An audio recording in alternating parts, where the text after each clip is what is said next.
Hello, I have this Nespresso D290 machine, and I haven't used it for like 3 years.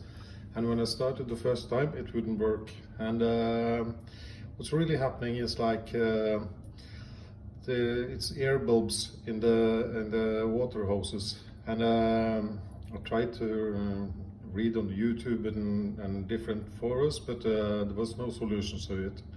So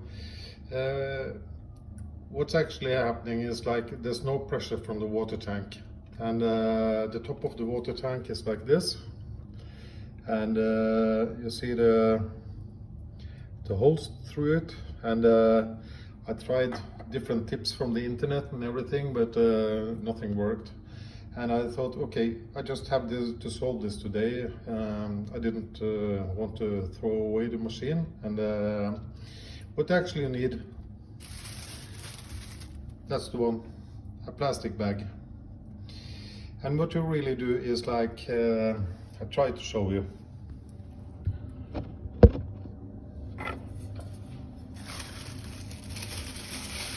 Take the tank top on this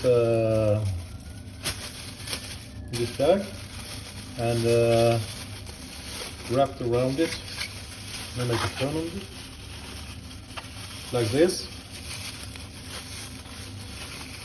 and put it on top. Then we will make a vacuum.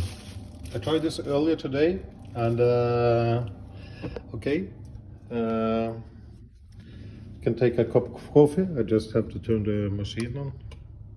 So I can take a cup, and